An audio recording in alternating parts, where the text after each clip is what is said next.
Welcome back to Martin's Vinyl. I'm doing yet another 5 obscure albums you have to check out. But before most of you skip forward to see what I got without listening to what I have to say, I get it, life is short, I'm a nobody. But before you do, I'm not telling you that you have to own these records. I'm not saying you need to have them in your collection. I'm not telling you that these are the best albums you're ever going to hear. All I'm trying to do is recommend good music that you probably never heard of, most likely never heard of before. Do you like it? Do you own them? Let me know in the comments. But if you haven't, and you like more big recognised bands from the 60s, 70s and 80s, then there's a good chance you're going to like these as well. All I'm doing is trying to show you records that I have discovered, which I think you guys will like too. If you do like this video, then please like and subscribe. I have done a couple of these videos already, and I've got a couple more lined up in the pipework, so don't forget to like and subscribe. So let's do it. 5 obscure albums that you just got to check out. First up, I've got Martha Velez, Fiends and Angels from 1969. A wonderful example of late 60s blues rock. This is the first UK press on the London Stereo record label. I've been on the hunt for this one for the longest time. Chances are, if you're record digging, you most probably come across the reissue. It has a close-up of her face on the cover. That came out very quickly after this one. Lots of sellers seem to think that's the original. It's not, it's this. The US original first presses actually have this as their cover. That's what you get on first American presses. Now, if you never heard of Martha Velez, you have definitely heard of her backing members. Martha Velez is actually Puerto Rican American, but this album is produced by Mick Vernon. He's the record producer for the UK Blue Horizon record label. For those who don't know, Mick Vernon produced albums with the Blues Breakers, David Bowie, Eric Clapton, Fleetwood Mac, and with the help of Mick Vernon and his connections, it would be hard to find a bigger collection of UK blues greats on one album. Eric Clapton is on here, along with Paul Kossoff from Free, Stan Webb from Chicken Shack. It's also got Mitch Mitchell, the drummer from Jimi Hendrix. It's got Jack Bruce from Cream. It's also got Christine McVie. At the time, she was called Christine Perfect before she got married. From Fleetwood Mac. She's on here as well. The album is universally good, but the high spots for me has to be Paul Kossoff's superb blues guitar. It's very similar to very early Free material. Well, I think it's Paul Kossoff because there's no information on the album or online telling you who's playing what on each track. Most people who listen to those bands and is very familiar with that era will recognise what artist is playing on what track. As for Martha herself, her vocal approach is very different, very off the beaten main path, very similar to Janis Joplin, but not quite. Martha was actually a trained opera singer, and there's a little sample on here to prove it.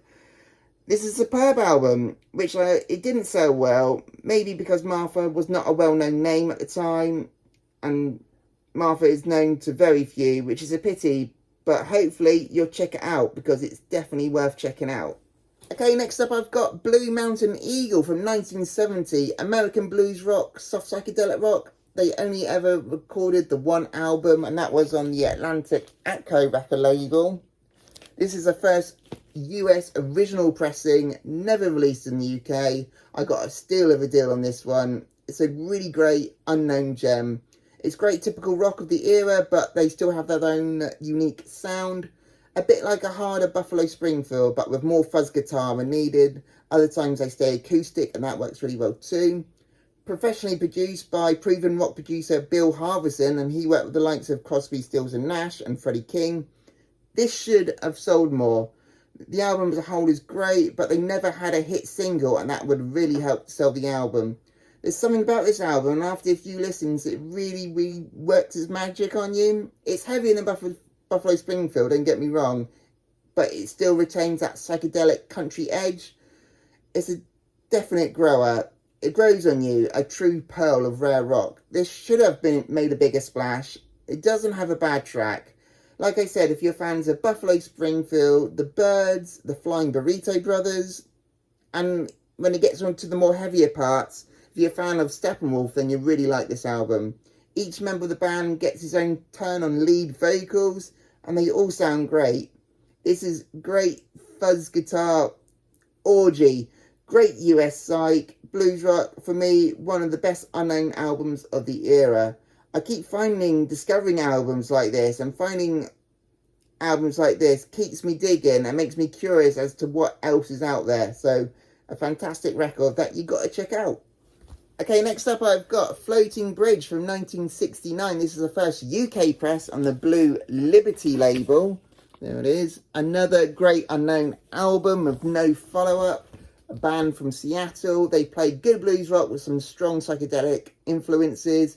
They have some very tasty guitar riffs on here. A solid rhythm section. Heavily influenced by the likes of Cream and Jimi Hendrix. Vocals are pretty good as well. It's their debut and only album. The band are clearly highly talented, but there's quite a lot of covers on here. They do a cover of the Beatles' Hey Jude, but with no vocals. It's purely instrumental, but they make up for it with some twin lead guitar work, which is just killer. They do have original material on here, which plain rocks. Even though most of the covers aren't quite that enjoyable, they still perform them really, really well. Not too sure if I recommend this one to general music diggers, as it is a little bit more on the pricey side. But if you're a fan of hard psych rock from that period, then this will really float your boat. Or bridge, in this case. They did at one point share the stage with Vanilla Fudge and Led Zeppelin, but Floating Bridge made little impact and they faded into obscurity. And if you guys have never heard of them, you really got to check them out. It does have one of the most impressive Beatle covers, as I said before, on here. If I was going to pair them to another band, they really do remind me of the early Allman Brothers albums. So if you're a fan of any of those bands I've just said, then please check out Floating Bridge from 1969. Okay, so this next record I'm going to show, I'm going to try and do this without smiling throughout, because the name of the band is, well, this is Bush. Canadian rock band from the 1970s, not to be confused with the 90s Bush band. This is 70s Bush, not 90s Bush. Forgive all the stickers on the front. This is actually a BBC Archive library copy. I've had this copy for many years, but I needed an upgrade copy. This is my original one. I found this one at a car boot, but the record isn't that great. Even though this one's got stickers all over it, the record itself is in mint condition, as most of the BBC Archive records are. If you've never heard of them, on a side note, John Peel was a massive fan of the 70s Bush band, and then in the 90s, when the 90s Bush band was around, he said he was going to play them on his radio station. He didn't play them, he played 70s Bush instead, which annoyed a lot of listeners. If you don't know who Bush are, they toured with the likes of Steppenwolf and Three Dog Night, a very short-lived band. Again, this is the only release they ever did.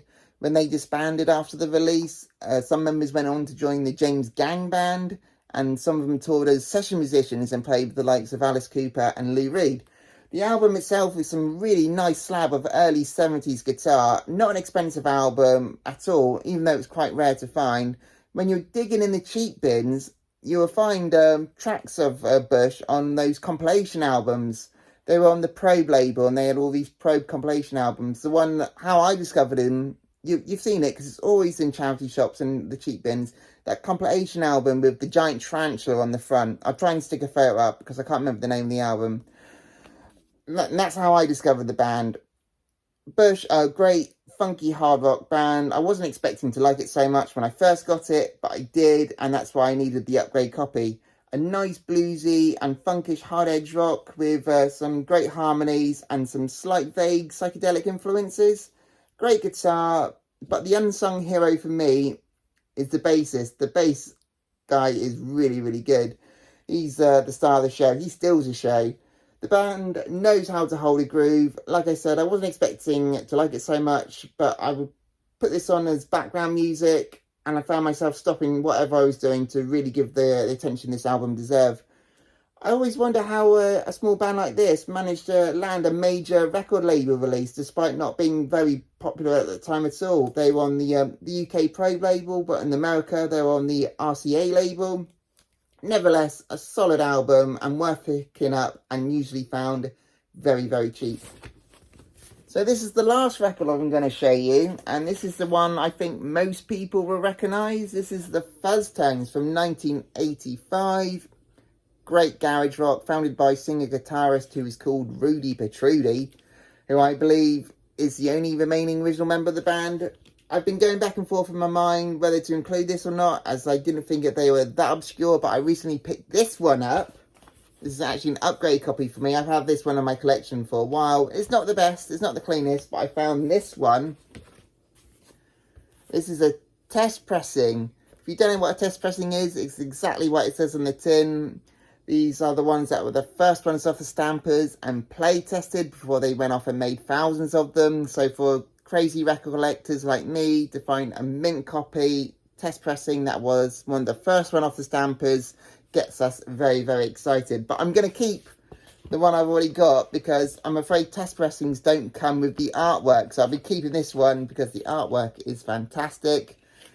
Obscure, I'm not quite sure, as they do have quite a big catalogue and they've toured Europe on many occasions and have a strong fan base in New York where Rudy Petrudi is from. So this is just probably for the more new/novice record hunters that like that hard garage punk psych sound.